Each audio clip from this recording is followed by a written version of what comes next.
आज के दिन की अगर हम लोग बात करें तो आप सभी लोगों को पता है, देखिए पार्लियामेंट सदन यहाँ पे जारी है एंड हर किसी को सवाल पूछा जाता है जिसका जवाब उस पर्टिकुलरली जो मिनिस्ट्री होती है, रिस्पॉन्सिबल जो मिनिस्टर होता है उस मिनिस्ट्री को जो हैंडल करता है उसको पूरे सदन में जवाब देना पड़ता है। ठीक है, अभी रिसेंटली हम लोगों ने देखा था कि मोस्ट पॉपुलर कौन सी चीज़ हम लोग को देखने को मिली थी, तो आपको याद है वो आम आदमी पार्टी के जो एक मेंबर है राघव चड्ढा की अगर हम लोग बात करें तो उन्होंने ये एक पॉइंट यहाँ पे मुद्दा उठाया था कि कैसे आप बोलते हो कि हवाई जहाज का जो यात्रा है वो आम इंसान के लिए करना है करके, बट देखा गया तो 350 का समोसा बेचते हैं, 250 रुपये की चाय बेचते हैं। ठीक है, पानी की बोतल 100 रुपये से महंगी मिलती है, तो आम इंसान के लिए कैसे हो सकता है करके। एंड उसके बाद हम सभी लोगों ने देख लिया कि कैसे नायडू जी ने इससे रिलेटेड अनाउंसमेंट कर दिया ऑफिशियली कि अभी वो क्या यहाँ पे स्टार्ट करने वाले हैं, उड़ान यात्री कैफे करके। ठीक है, तो ये उड़ान यात्री कैफे यहाँ पे क्या रहेगा, तो यस ये बजट फ्रेंडली आपको खाना प्रोवाइड करेगा, सारा मील, मतलब अगर हम लोग चाय कॉफ़ी की बात कर ले, नाश्ता की बात कर ले, पानी की बात कर ले, एंड ये आउटलेट आप लोगों को धीमे धीमे करके हर एक एयरपोर्ट के ऊपर देखने को यहाँ पे मिल जाएंगे, जो एटलीस्ट एआई के कंट्रोल में हम लोग को देखने को मिल जाते हैं उससे रिलेटेड। ठीक है, तो मतलब क्या होता है कि ये जो सवाल पूछे जाते हैं पार्लियामेंट में उससे रिलेटेड जवाब भी देना पड़ता है एंड सोल्यूशन भी निकाल कर लाना पड़ता है। सो फिलहाल आप सभी लोगों को पता है कि एक चीज़ के इंतजार हर कोई कर रहा था, कौन सी चीज़, फाइनेंस से रिलेटेड जो सवाल पूछे गए थे, मतलब फाइनेंस मिनिस्ट्री आप सभी लोगों को पता है किनके कंट्रोल में है, निर्मला सीतारमण जी। सो जीडीपी की बात कर ले, इन्फ्लेशन की बात कर ले, या फिर उसी के साथ साथ अगर हम लोग बात कर ले तो और कौन सा रहते हैं, अनएम्प्लॉयमेंट की बात कर ले, तो ये सवाल पूछे जाते हैं एंड इससे रिलेटेड जवाब फिर फाइनेंस मिनिस्टर को देना पड़ता है पूरे सदन में। एंड फाइनली वही चीज़ें आज हम लोग को देखने को यहाँ पे मिल चुका है एंड वही पॉइंट्स में अभी आप लोगों के सामने रखना चाहूँगा। ऑब्वियसली देखा गया दोस्तों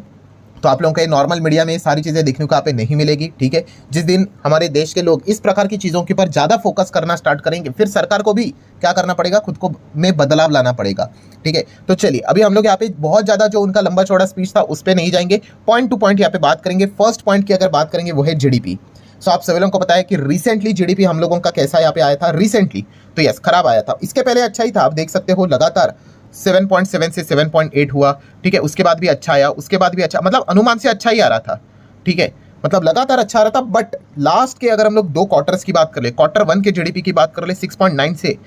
गिर के 6.7, 6.9 से गिर के, मतलब अनुमान था 6.9 आया, 6.7 खराब आया। ठीक है, चलता है 6.9 6.7 क्लोज है, बट ये वाला जो जीडीपी था क्वार्टर 2 का 6.5 से डायरेक्ट 5.4, इतना बड़ा गैप, मतलब चलो समझ में आता है 6.5 के बदले 6.3 होता, 2 होता, 6.1 होता तो भी समझ में आता, 5.5 के भी नीचे चला गया, तो इतना खराब डेटा देखने को मिल चुका है। तो ये सवाल निर्मला सीतारमण जी को यहाँ पे पूछा गया एंड ऑब्वियसली इसका जवाब उनको देना पड़ेगा, तो उन्होंने इस सवाल का जवाब यहाँ पे दे दिया, जो कि आप देख सकते हो। निर्मला सीतारमण जी सेड कि क्वार्टर 2 का जो जीडीपी की जो ग्रोथ देखने को मिल चुके हैं ये लोअर लेवल पे जरूर देखने को मिल चुके हैं, ये उन्होंने भी एक्सेप्ट किया है, बट ये टेम्पररी ब्लिप है। ठीक है, ये ऐसा नहीं है कि बार बार होगा करके, जस्ट अभी टेम्पररी मतलब थोड़े एक टाइम के लिए है। ठीक है, एंड इकोनॉमी की अगर हम लोग बात करें तो आने वाले समय में इकोनॉमी मतलब वही जीडीपी की बात करें तो ये आने वाले क्वार्टर में इंप्रूव ही करते हुए देखने को मिलेगी। तो ये पॉइंट उन्होंने फिलहाल तो सामने रखा हुआ है। अभी इससे रिलेटेड उन्होंने क्या फर्दर और एक्सप्लेनेशन दिए वो भी आप देख सकते हो, जैसे कि Nirmala Sitharaman ji said the average GDP growth rate